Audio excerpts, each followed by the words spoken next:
ఎర్ర కలర్ ఆయన గుణం కూడా అట్నే ఉంటుంది క్యారెక్టర్ అయింది. పూరి జగన్నాథ్ మళ్ళీ అదే పైత్యం. నాడు తెలంగాణ ఉద్యమంపై అక్కసు, నేడు రాష్ట్ర సాధకుడిని కించపరిచే యత్నం. కళ్ళు కంపౌండ్ పాటలో కేసీఆర్ మాటలు తెలంగాణ అంటేనే మందు కొట్టుడు అనే పిచ్చి భావన వచ్చేలా చిత్రీకరణ.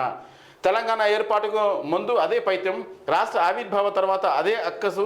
ఎప్పటికే తన చిత్రాల ద్వారా తెలంగాణ యాసను, ఆత్మ గౌరవాన్ని దెబ్బతీసే ప్రయత్నం చేసిన డైరెక్టర్ పూరి జగన్నాథ్ తాజాగా మళ్ళీ తన పైత్యాన్ని ప్రదర్శించారు. నాడు తెలంగాణ ఉద్యమంపై అక్కసు వెలగెక్కిన పూరి ఇప్పుడు తెలంగాణ సాధకుడిని కించపరిచే కుట్రలను పూనుకున్నాడు. తెలంగాణ ఉద్యమం ఉవ్వెత్తున పడ్డ 2012లో పూరి జగన్నాథ్ తన దర్శకత్వంలో పవన్ కళ్యాణ్తో, కెమెరామ్యాన్ గంగాతో రాంబాబు సినిమా తీశాడు. ఇది ఓ రాజకీయ నాయకుడికి రిపోర్టర్కి మధ్య జరిగే కథ అని విడుదలకు ముందు ఇచ్చిన ఇంటర్వ్యూలో పూరి చెప్పుకొచ్చాడు. తీరా విడుదలయ్యాక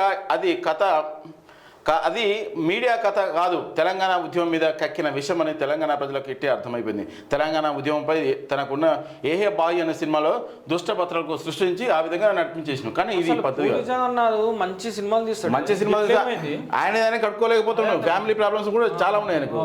మరి ఎందుకు నీతులు చెప్పాలి? ఇక్కడ తెలంగాణ బతుకుతుండు ఇటు. తెలంగాణ మళ్ళీ తెలంగాణ క్యాండిడేట్ కదా, తెలంగాణ క్యాండిడేటా కాదా సినిమాలు? మరి తెలంగాణ ఉంటే తెలంగాణ క్యాండిడేట్ కదనా?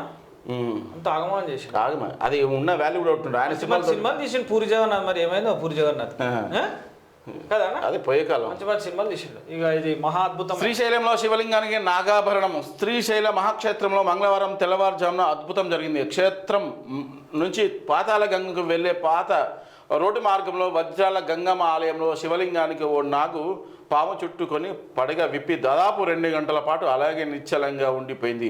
తొలి ఏకాదశికి ముందు రోజు ఇలా జరగడం శివయ్య లీల అనే భక్తులు చెప్పుకున్నారు. వాస్తవాన్ని కూడా నిన్న 2 గంటల సేపు అట్టే ఉన్నది. ముందు నందీశ్వరుడు ఉన్నాడు, ఎదురుగా అట్టే 2 గంటల సేపు. మరి అట్లా ఉండడం నమః శివాయ. నమః శివాయ.